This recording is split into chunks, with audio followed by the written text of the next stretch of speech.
Good morning. जय मसीह की। नीति वचन का 3 अध्याय का 9 पद। अपनी संपत्ति के द्वारा और अपनी भूमि की सारी पहले उपज देकर यहोवा की प्रतिष्ठा करना। सच में पहला जो चीज़ है ना, परमेश्वर को देना है।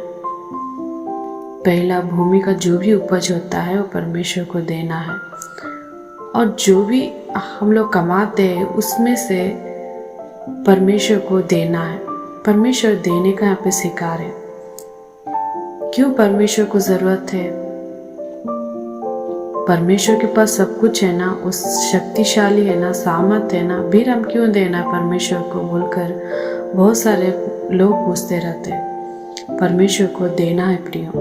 परमेश्वर ने देने का हमको सिखाया है, उसको देना है। परमेश्वर देखिए हमारे लिए हवा, धरती, सूरज, चांद, पेड़ पौधे, फल, सब्जियां, सारा चीज़ परमेश्वर ने हमारे लिए बनाकर दे दी है ना। हमको कोई भी कमी नहीं की। परमेश्वर ने सारा चीज़ परमेश्वर क्या किया, हम मांगने से पहले ही दे दी। यहाँ पे परमेश्वर ने बता रहे हैं कि आप पहले भूमि की पहले उपज क्या करना है, देना है। परमेश्वर को देना है। आज परमेश्वर को देने के लिए हाथ नहीं बढ़ता है। परमेश्वर को देने के लिए आज जोब में हाथ डालकर चिल्लर खोजते रहते हैं ना। क्यों? परमेश्वर उतना छोटा हो गया हमारे सामने।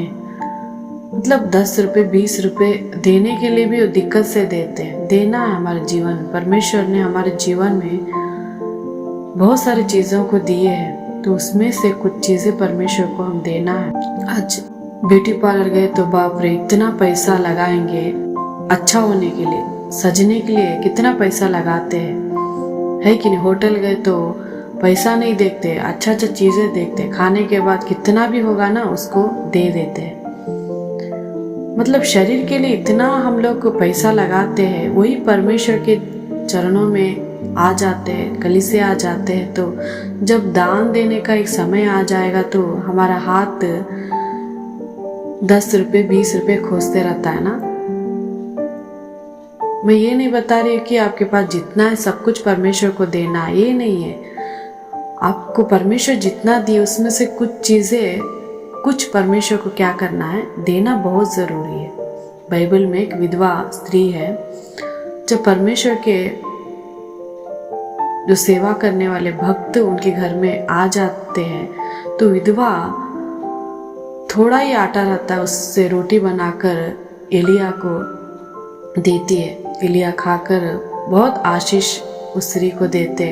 उस गांव में, शहर में अकाल रहने की वजह से किसी को भी खाना नहीं मिल पाता है वहाँ पे। तो इस स्त्री को जीवन में हम देखने के समय में जितना उसके पास था उतना बना कर क्या कि एलिया को दे दी। मतलब थोड़ा आटा में, उस थोड़ा आटा मेरे लिए है, मुझे चाहिए बोलकर नहीं सोची। ठीक है, परमेश्वर का सेवकाई करने वाले भक्त हमारे घर आए तो उनको बना कर देना है। उस आशा से, वो विश्वास ना, उनको कुछ किए तो परमेश्वर मुझे क्या करेंगे, कोई कमी करेंगे नहीं बोलकर बनाकर रोटी देती है। तो ये लिए आशीष करता है, कोई भी कमी वहाँ पे उस स्त्री को नहीं रहता है। देखिए उस शहर में सब लोग अकाल रहने की वजह से उनको अच्छा से खाना नहीं मिल पाता है। इस स्त्री के जीवन में रोटी का कमी नहीं, तेल का कमी नहीं, उतना आशीष वहाँ परमेश्वर का एक भक्त ने देते हैं। तो ऐसे हमारे जीवन में भी परमेश्वर के लिए देने का आदत हम लोग बना लेना है। जितना हमारे पास उसमें से कुछ परमेश्वर को देंगे तो सच में परमेश्वर क्या करेंगे, हमको आशीष करेंगे, हमको कोई भी कमी होने नहीं देंगे। दीजिए, परमेश्वर के लिए दीजिए, परमेश्वर आपको देंगे। देने का आदत हम लोग बना लेंगे, सच में परमेश्वर बहुत आशीष करेंगे आपके जीवन में।